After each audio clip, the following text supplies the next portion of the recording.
Welcome to लक्ष्य education point. लक्ष्य education point classroom में आपका बहुत बहुत स्वागत है। जैसा कि आपको मालूम ही है कि मैं आज आप लोगों के सामने करंट अफेयर का टॉपिक लेकर के हाजिर हूँ। जैसे कि मैंने आपको जब भी करंट अफेयर पढ़ाता हूँ तो पहले मैं अपनी क्या शेयर करता हूँ आप लोगों के साथ में, अपनी स्ट्रेटेजी, यानी हमारी स्ट्रेटेजी क्या होगी करंट अफेयर को लेकर के। इससे पहले आगे बढ़ने से पहले बताना चाहूँगा, अगर आपको लक्ष्य एजुकेशन पॉइंट से रिलेटेड आपको कोई भी हेल्प चाहिए या फिर आपको स्टडी से रिलेटेड कोई मटेरियल में या कुछ भी आपको प्रॉब्लम है तो ये वाले कॉन्टैक्ट नंबर दिए गए, आप यहाँ से जो कॉन्टैक्ट कर सकते हैं। ठीक है, तो आप लोगों का ज़्यादा टाइम वेस्ट ना करते हुए अब हम लोग जो है आगे बढ़ते हैं। ठीक है, जैसा कि आप लोगों को मालूम ही है, सबसे पहले मैं क्या करता हूँ, सबसे पहले मैं जो इम्पोर्टेंट न्यूज़ है, आज की जो इम्पोर्टेंट न्यूज़ है वो डिस्कस करता हूँ। इसके अलावा हम लोगों के जो है आगे किस प्रकार से प्रश्न बन सकते हैं, वन लाइनर, या फिर इसके अलावा मैं क्विज भी आप लोगों के साथ में शेयर करता हूँ। तो ठीक है, देखिए आज का जो इम्पोर्टेंट जो न्यूज़ होने वाली है, ये आप कह सकते हो वो इम्पोर्टेंट न्यूज़ है। जो कौन है, ये लिज ट्रस बनी है, जो ब्रिटेन की नई प्रधानमंत्री। कौन बनी है? Liz Truss. ये जो एक भारतीय मूल के व्यक्ति थे, कौन थे? ऋषि कंडे को, किसको? भारतीय मूल के व्यक्ति थे ऋषि कंडे को इन्होंने जो है अब हराया है। ठीक है, इनको हरा कर अगर मैं बात कर लेता हूँ इनको मत की, तो इनको 81,326 मत मिले हैं। अगर मैं यहीं पर ही बात कर लेता हूँ भारतीय मूल के ऋषि कंडे की, तो ऋषि को कितने मत मिले हुए? वो मिले हुए 60,399। बस उम्मीद करता हूँ ये सारी चीज़ें ज़्यादा इतनी डीपली आपको पढ़ने की ज़रूरत नहीं है, यानी जो चुनाव हुए ये सारी प्रक्रिया आपको एक बार जो है देख लेनी है। अगर आपको इससे ज़्यादा पूरी डिटेल से अगर आपको न्यूज़ पढ़नी है तो आप लक्ष्य एजुकेशन पॉइंट क्लासरूम के एप्लीकेशन पर जो है पढ़ सकते हैं। अच्छा, अब मैं बात कर लेता हूँ अगली सबसे अच्छी बात। अच्छी तो खैर बात नहीं कह सकती, ये बहुत बेकार बात है। क्या है कि जो कि असम में, ये दूसरा सबसे इम्पोर्टेंट हमारा जो है न्यूज़ होगा, डिस्कस करने के लिए जा रहा हूँ। असम में पिछले 8 वर्षों में, किसमें? असम राज्य है जिसमें पिछले 8 वर्षों में सबसे ज़्यादा राजद्रोह के मामले को जो है दर्ज किए गए। किसमें दर्ज किए गए? ये दर्ज किए गए आपके असम में। ठीक है, ये राजद्रोह के मामले कहाँ पर दर्ज किए गए? ये जो असम में ये जो दर्ज किए गए। कब से लेकर के कब तक की बात की गई है? इन्होंने जो बात बताई है, ये बात बताई है 2014 से। कहाँ से बात स्टार्ट किया इन्होंने?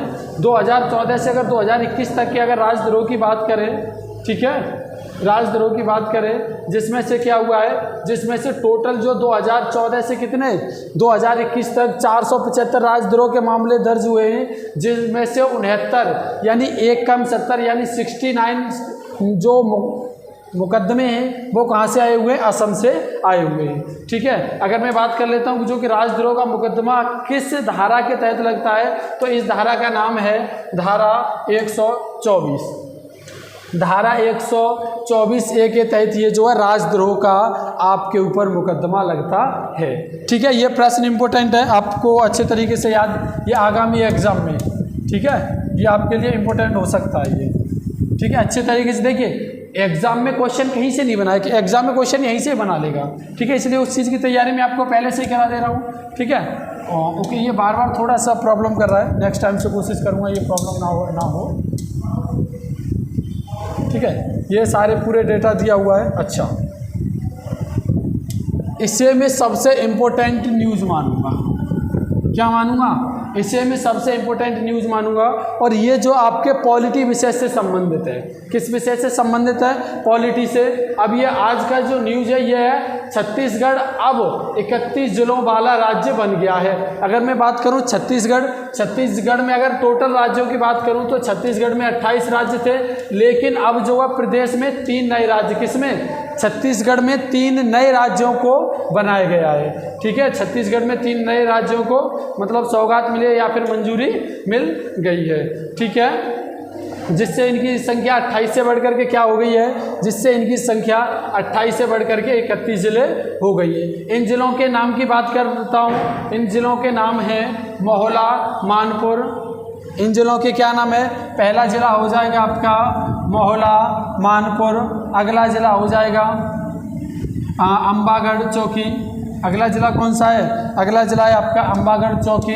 अगर इसके अलावा और भी मैं कुछ बात करूं तो इसमें जो लास्ट का जो जिला है कौन सा है? यानी 2 जिला तो हमने सारगढ़, सारगढ़, सारगढ़ बिलाईगढ़, क्या है, सारगढ़ बिलाईगढ़। ये तीसरा ज़िला ये जो छत्तीसगढ़ का ये जो है बन गया है। ये 3 ज़िले आपको अच्छे तरीके से पता चल गई होगी। अगर मैं बात करूँ यहाँ के सीएम की, यहाँ के सीएम भूपेश बघेल ने इसकी जो है घोषणा की है। क्या कहा है कि जो कि अभी तक हमारे पास में केवल 28 राज्य थे, जिससे कि जो राज्य का मतलब यहाँ राज्य नहीं थे, यहाँ पर जो ज़िले थे, ठीक है, ये मुझसे थोड़ी सी गलती हो गई। 28 ज़िले थे अब तक छत्तीसगढ़ में, लेकिन अब कितने हो गए, 31 ज़िले हो गए, ठीक है। इसकी जानकारी उन्होंने खुद ब खुद दी गई है, ठीक है। अब हम लोग जो अगले टॉपिक की तरफ बढ़ते हैं। आज का जो अगला जो न्यूज़ का जो टॉपिक है वो ये है कि जो कि प्रधानमंत्री नरेंद्र मोदी ने PM श्री योजना, कौन सी, PM श्री योजना की क्या की है, घोषणा की है। अब बात कहोगे कि सर PM श्री योजना ये क्या चीज़ है, क्या है आपकी, ये क्या चीज़ है। ये जो PM श्री योजना है ये भारत में एजुकेशन सेक्टर को लेकर के है, ठीक है। भारत में एजुकेशन जो स्कूली शिक्षा है उस पर उसकी बात की गई है, ठीक है। और इसमें जो है 14,500 स्कूलों का क्या किया जाएगा, विकास किया जाएगा, उनकी उन्नति की घोषणा की गई। इससे अगर ज़्यादा अगर आपको पढ़ना है तो आप जो है लक्ष्य एजुकेशन पॉइंट कास्किंस के एप्लीकेशन पर जो है पढ़ सकते हैं, ठीक है। अच्छा, अगला देखिए, अभी जो वर्तमान में कोविड हो गया या फिर रूस वर्सेस यूक्रेन का युद्ध हो गया, ये चीज़ें इम्पोर्टेंट हैं, है ना। तो ये चीज़ आपको अच्छे तरीके से पता करके जानी है, क्योंकि रूस का जो यूक्रेन से युद्ध चल रहा है, इसके बारे में क्या सारी रणनीति है और इसके पूरा क्या मामला है, ये चीज़ आपको पता करके जानी है। ठीक वैसे ही कोविड-19 भी अभी वर्तमान की सिचुएशन है। इसके अलावा एक और वायरस है, लंपी वायरस। कौन सा वायरस है आपका, लंपी वायरस। आप कहोगे कि सर लंपी वायरस क्या होता है। ये जो लंपी वायरस कुछ भी नहीं, ये जो पशुओं में, खास तौर पर गायों में, बछड़ों में ये ज़्यादातर मिलता है। और सबसे ज़्यादा इसके जो मामले देखने के लिए मिले हैं वो राजस्थान में मामले देखने के लिए मिले हैं, ठीक है। आज का हमारा जो टॉपिक है ये है कि जो कि न्यूज़ में जो कि चीन ने कोरोना की निडल फ्री वैक्सीन, कौन सी, कोरोना की निडल फ्री वैक्सीन को आपात मंजूरी दे दी है। देने वाला कौन सा बन गया है, ये दुनिया का एकमात्र देश बन गया है। कौन बन गया है, तो ये बन गया है आपका चीन, ठीक है। उम्मीद करता हूँ ये आपको अच्छे तरीके से समझ में आई होगी। इतनी ज़्यादा इंपॉर्टेंट न्यूज़ नहीं है, लेकिन फिर भी मैं आप लोगों के साथ में जो डिस्कस किए देता हूँ, ठीक है। अच्छा, अगली जो इम्पोर्टेंट न्यूज़ क्या है, अगली इम्पोर्टेंट न्यूज़ है नेपाली राष्ट्रपति विद्या देवी भंडारी ने, नेपाली राष्ट्रपति विद्या देवी भंडारी ने थल सेना के जो प्रमुख हैं मनोज पांडे, कौन है, थल सेना के प्रमुख मनोज पांडे को जनरल की मानद उपाधि से क्या किया है, सम्मानित किया है। ये किसने किया है, ये जो है जापान की राष्ट्रपति हैं विद्या देवी भंडारी, ठीक है। और देख लेता हूँ इसमें आगे और कुछ दिया गया है या नहीं, और इसमें आगे कुछ नहीं दिया है, तो अब हम लोग जो है आगे बढ़ते हैं, ठीक है। हाँ, ये तो हम लोगों ने देख ही लिया, ठीक है। देखिए, आज की जो न्यूज़ है ना बहुत ज़बरदस्त है भाई। अगर मैं इस न्यूज़ की अगर मैं बात करूं, अगर मैं इसे एक एक पॉइंट इसके बारे में बता रहा हूँ, हर एग्ज़ाम से इम्पोर्टेंट है ये, ठीक है। अगर एक एक पॉइंट्स लेकर के चलूँगा ना थोड़ा सा टाइम ज़्यादा लगेगा, कोई बात नहीं, आप लोग मैनेज करिए, क्योंकि न्यूज़ ही आज इतनी ज़बरदस्त है। क्या है, केंद्र सरकार ने राजपथ नाम, किसका, राजपथ, ये जो एक सड़क है, कौन सी सड़क है, ये जो है इंडिया गेट से लेकर के कहाँ तक, राष्ट्रपति भवन तक का जो सड़क है उसका नाम है राजपथ।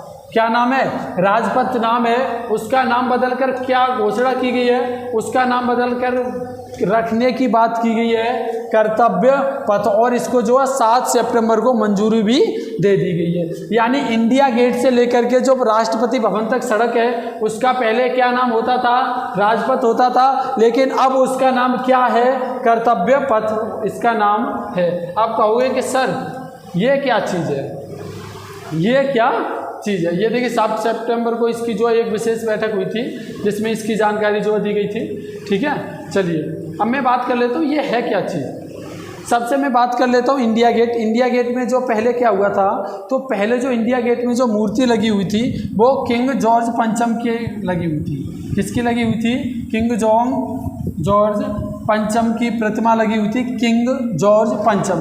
ये जो किंग जॉर्ज पंचम कौन था? ये जो ब्रिटिश का क्या था, ये क्राउन था, यानी राजा था, ठीक है, जिसकी प्रतिमा लगी हुई थी। गौरतलब है अब उसकी प्रतिमा के खिलाफ सुभाष चंद्र बोस जी ने क्या किया था? विद्रोह किया था। कहाँ से? इंडिया गेट से ही विद्रोह किया था। अब बात है कि जो कि जॉर्ज पंचम की प्रतिमा को हटा करके किसकी बात की जाएगी? इसमें जो बात की जाएगी सुभाष चंद्र बोस की प्रतिमा लगाने की बात की गई है, ठीक है। ये जो जॉर्ज पंचम जो इसका जो विद्रोह हुआ था, ये 1911 की बात है, जब ये दिल्ली में आता है। कौन आता है? ये जॉर्ज पंचम। ये जो कहाँ आता है? दिल्ली में आता है। चलिए अगली योजना की बात कर लेता हूँ। अगली जो न्यूज़ है, मैं कह तो रहा हूँ आज की जो इतनी बेहतरीन न्यूज़ है, जिसके बारे में मैं आपको क्या ही बताऊँ, ठीक है। आज की ये जो न्यूज़ है, ये न्यूज़ है उत्तराखंड सरकार ने समर्थ ई गवर्नेंस, कौन सी? समर्थ ई गवर्नेंस पोर्टल लॉन्च किया है। कहोगे सर ये क्या चीज़ है? ये जो है समर्थ ई गवर्नेंस ये है जो कि लोगों के किस पे, ये लोगों के किसके उच्च शिक्षा में व्यापक क्या करेगी? सुधार करने के लिए ये वाली जो शिक्षा की इन्होंने जो है बात की गई है, ठीक है। यानी उत्तराखंड के उच्च शिक्षा मंत्री कौन है? डॉक्टर धन सिंह रावत ने इसकी जो है शुरुआत की है, ठीक है। इसके बारे में अगर आपको ज़्यादा जानकारी चाहिए उत्तराखंड के बारे में, वो मैंने वन लाइनर से बात बता दी है, ठीक है। अब हम लोग जो अगले प्रश्न की तरफ जो है बढ़ते हैं। हालांकि जो मेरे वन लाइनर थे वो लगभग वन लाइनर तो नहीं कहूँगा, लेकिन जो हमारी जो आज के जो इम्पोर्टेंट न्यूज़ थी, ठीक है, वो हम लोगों ने डिस्कस कर लिया है। अब मैं आ जाता हूँ अपने वन लाइनर पर। आज के जो वन लाइनर, जैसा कि मैंने आपको उत्तराखंड के बारे में बताया था कि उत्तराखंड के बारे में भी आपको बताऊँगा। उत्तराखंड के अगर मैं मुख्यमंत्री की बात करूँ, किसकी बात करूँ मैं? उत्तराखंड के मुख्यमंत्री ये है पुष्कर सिंह धामी। उत्तराखंड के मुख्यमंत्री कौन है? पुष्कर सिंह। अगर यहाँ की राजधानी की बात करूँ, मुझे मालूम है जो शीतकालीन राजधानी उत्तराखंड की कौन सी?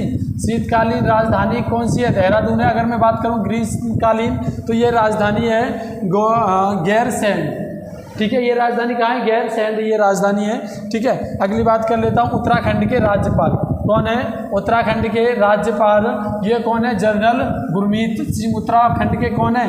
राज्यपाल हैं, ठीक है। चलिए अब मैं आगे बढ़ता हूँ। अगला है कि भारत के सड़क परिवहन एवं राजमार्ग मंत्री कौन है? ये मंत्री हैं आपके नितिन गडकरी। कौन है मंत्री? भारत के सड़क परिवहन एवं राजमार्ग मंत्री कौन है? ये हैं नितिन गडकरी, ठीक है। हाँ, जैसा कि मैंने अभी जो छत्तीसगढ़ में जो 3 नए राज्य बने हैं वो मैंने आपको अभी न्यूज़ बताई थी, लेकिन इसके अलावा आपको कुछ चीज़ और पता होनी चाहिए, क्योंकि जो कि अगर कोई भी राज्य अपनी सीमाओं में परिवर्तन करता है या फिर राज्य बढ़ाता है या फिर घटाता है या फिर जो है राज्य के हाथ में तो ये पावर नहीं है फिलहाल जो कि किसी भी राज्य की सीमाओं में परिवर्तन करे, लेकिन ये सेंटर के हाथ में पावर है। किसके हाथ में पावर है? केंद्र के हाथ में पावर है कि जो कि वो एक ही राज्य से 2 राज्य बना दे, है ना। हाँ, अगर मैं बात कहूँ कि जो कि राज्य में अगर कोई संशोधन करना है, यानी जैसे छत्तीसगढ़ में पहले कितने राज्य थे? 28 राज्य थे, अब कितने कर दिए? 31 राज्य कर दिए। तो इसके पीछे का लॉजिक ये है, तो इस पर कानून कौन बनाएगा? ये जो है राज्य सरकार का विषय बन जाएगा और इस पर कानून जो है राज्य बना सकता है, ठीक है। तो वैसे ही आप लोग मुझे बताइए ये संविधान के किस अनुच्छेद में बात की गई है, ठीक है। संविधान के किस अनुच्छेद में बात की गई है और इसमें आपको संविधान का भाग भी बताना है, जो कि संविधान के किस भाग में इसकी जो बात की गई है। इसका आंसर मुझे कमेंट में देना है। देखिए, जब अगर आप चाहते हैं कि जो कि करंट अफेयर को ज़्यादा लंबे समय तक याद किया जाए, तो आप क्या करिए, आपको अगर बेशक नहीं मालूम है, बेशक आप देख करके आंसर दीजिए, लेकिन लिखिए। जब आप एक बार उन चीज़ों को लिख देते हैं तो आप लाइफ में उन्हें कभी नहीं भूलते हैं, ठीक है। थोड़ा सा साइड में ज़रूर चली जाती चीज़ें, लेकिन आप लाइफ में कभी नहीं भूलेंगे अगर एक बार यदि आप चीज़ों को लिख देते हैं, ठीक है। तो इसलिए मैं आपको लिखने के लिए आपसे बोल रहा हूँ। अगला वन लाइनर क्या है आपका? अगला है ये तमिलनाडु की मार्केटाइल, कौन सी? मार्केटाइल बैंक की स्थापना कब की गई थी? 11 मई 2019 को। कब की गई थी इसकी स्थापना? 11 मई 2019 को। अगर इसके मुख्यालय की बात कर लूँ, इसकी बात कर लूँ मुख्यालय की, तो इसका मुख्यालय है थूथुकुडी, तमिलनाडु। कहाँ पर है ये? थूथुकुडी, तमिलनाडु में इसका मुख्यालय है, ठीक है। अच्छा, चलिए अब मैं अगले टॉपिक की तरफ चल रहा हूँ। अगला वन लाइनर क्या है, ठीक है। अच्छा ये तो सॉरी एक बार ये थोड़ी सी प्रॉब्लम कर रही है, ठीक है। अगला ये है कि जो कि क्या UNEP का मुख्यालय कहाँ पर है, ये कन्या में। कहाँ पर है ये, नैरोबी केन्या यानी कन्याकुमारी में। अब मैं बात कर रहा हूँ UNEP के प्रमुख कौन है, इंगर। कौन है इसके प्रमुख हैं, इंगर एडरसन। कौन है इसके प्रमुख, इंगर एडरसन। UNEP के संस्थापक कौन थी, वो थी मॉरिस स्ट्रॉन्ग। स्थापना कब हुई थी इसकी स्थापना हुई थी 5 जून 1972 ईस्वी को, ठीक है। उम्मीद करता हूँ ये चीज़ अब तक जो मैंने आपको वन लाइनर कराए वो आपको अच्छे तरीके से कंप्लीट हो गए होंगे। अब मैं अपने बात कर लेता हूँ पेज की तरफ। किसकी तरफ चलता हूँ मैं, अब मैं चलता हूँ पेज की तरफ। क्यूज क्या है, ये है पहला प्रश्न है, ब्राज़ील स्वतंत्रता दिवस कब मनाया जाता है। तो ब्राज़ील की मैं बात करूं तो ब्राज़ील अपना कौन सा 7 सितंबर को अपना स्वतंत्रता दिवस मनाता है। देखिए पिछली बार मैंने आपसे एक प्रश्न पूछा था कि जो कि 5 सितंबर को शिक्षक दिवस के अलावा और कौन सा दिवस मनाया जाता है। देखिए कुछ बच्चों ने आंसर दिया लेकिन कुछ बच्चों ने आंसर भी नहीं दिया। व्यूज़ जा रहे हैं लेकिन आप लोग नहीं देख रहे हो, तो इसका मतलब ये है कि आप लोग वीडियो को क्या नहीं देख रहे हो, कंप्लीट नहीं देख रहे हो। तो आपसे रिक्वेस्ट है कि आप वीडियो को कंप्लीट देखिए, ठीक है। अगला क्वेश्चन है, king e commerce market place ने होटल बुकिंग फीचर्स, कौन से hotel booking features Flipkart hotels के लॉन्च करने की घोषणा की है। तो इसकी घोषणा किसने की है, इसकी घोषणा की है फ्लिपकार्ट ने, ठीक है। किसने घोषणा की है इसकी, फ्लिपकार्ट ने इसकी जो घोषणा की हुई है, ठीक है। ओके ठीक है, मैं अब जो अगले क्वेश्चन की तरफ बढ़ रहा हूँ। अगला क्वेश्चन कह रहा है कि कोविड संक्रमण से निपटने के लिए नाक से कौन सा, अभी तक जो हम नॉर्मली जो टीका ले रहे थे वो हमारे बाजू में टीका लग जा रहा था, ठीक है। लेकिन ये क्या बात कर रहा है, ये कह रहा है कि जो कि नाक से लिए जाने वाले किस टीके का, कौन से का, किस टीके का किसकी बात कर रहा है, CDSCO ने मंजूरी दे दी है। किसने, CDSCO ने। तो इसका नाम है CHAD36। क्या नाम है इसका, CHASD36। ये जो टीका जो है किसके थ्रू दिया जाता है, ये नाक के थ्रू जो है दिया जाता है। अगला प्रश्न है क्रिकेट की दुनिया से, जो कि अभी हाल ही में जो है किस खिलाड़ी ने सभी मैचों से संन्यास लेने की बात कर दी है। तो इसका राइट आंसर क्या हो जाएगा, किस भारतीय खिलाड़ी ने, तो ये सुरेश रैना ने इसकी जो है घोषणा कर दी है, जो कि सभी मैचों से संन्यास की बात उन्होंने की हुई है। अच्छा देखिए, कह सकते हैं कि जो कि ये इंडिया के लिए एक बहुत ही ज़बरदस्त न्यूज़ है। न्यूज़ क्या है, जो कि अंतर्राष्ट्रीय जो मुद्रा कोष है, क्या है, अंतर्राष्ट्रीय मुद्रा कोष यानी IMF के अनुसार जो है मुताबिक भारत जो विश्व की 5वीं सबसे बड़ी अर्थव्यवस्था बन गया है। कौन सी अर्थव्यवस्था बन गया है, भारत जो है विश्व की 5वीं सबसे बड़ी अर्थव्यवस्था बन गया है। तो ये किसे छोड़ करके, इसने जो ब्रिटेन को पीछे छोड़ा है। भारत ने किसको पीछे छोड़ा है, ब्रिटेन को पीछे छोड़ा है। अब बात कहेंगे जो कि सर अर्थव्यवस्था की बात कर रहे हैं, तो अगर मैं बात कर लेता हूँ इंडिया की, किसकी मैं बात कर लेता हूँ, तो इंडिया की जो इकोनॉमी है वो है 854.7 अरब डॉलर है। अगर यहीं पर ही अगर मैं ये किसकी, आपकी इंडिया की, अगर यहीं पर मैं किसकी बात कर लेता हूँ, यूके की जो है 816 अरब डॉलर। यानी भारत जो है इकोनॉमी मामले में दुनिया की सबसे बड़ी 5वीं अर्थव्यवस्था जो है बन गया है, ठीक है। उम्मीद करता हूँ ये सारी चीज़ आपको अच्छे तरीके से समझ में आ गई होगी, ठीक है। अब एक बार देखता हूँ क्विज कहाँ चली गई मेरी, ठीक है। हाँ देखिए, अभी थोड़ी सी मक्खी वगैरह ये प्रॉब्लम कर रही है, लेकिन नेक्स्ट टाइम से प्रॉब्लम नहीं करेंगी, ठीक है। अगला प्रश्न है, भारतीय मिश्रित युगल जोड़ी ने एशियाई जूनियर और क्रेडिट चैंपियनशिप में कौन सा स्वर्ण पदक जीता है? तो इनका क्या नाम है? पायस जैन। क्या नाम है इनका? पायस जैन। और इनका नाम है यशस्विनी घोरपड़े। पायस जैन और कौन है? यशस्विनी घोरपड़े। अब मैं अगले प्रश्न की तरफ बढ़ता हूँ। अगला प्रश्न ये है कि जो कि हवाई अड्डे किसका किस हवाई अड्डे का नाम डोनी पोलो एयरपोर्ट ईटानगर करने का प्रस्ताव किया गया है? हवाई अड्डे का नाम है, तो इसका नाम है ग्रीनफील्ड। क्या नाम है इसका? ग्रीनफील्ड हवाई अड्डे का इसका जो नाम बदलने की बात की गई है। ठीक है, अगले प्रश्न की तरफ बढ़ता हूँ। अगला प्रश्न क्या बोल रहा है? अगला प्रश्न है कि जो कि किस देश ने हाल ही में जापान के साथ चार विवादित प्रशांत द्वीपों की वीजा मुक्त यात्रा समझौते को क्या कर दिया है? समाप्त कर दिया है। क्या कर दिया है? समाप्त कर दिया है। अच्छा, अगर मैं बात करूं जापान जो है पासपोर्ट इंडेक्स में क्या है आपका? प्रथम स्थान पर है। जापान पासपोर्ट इंडेक्स में कौन से स्थान पर है? प्रथम स्थान पर है। तो ये रूस ने, किसने जो है समाप्त कर दिया है?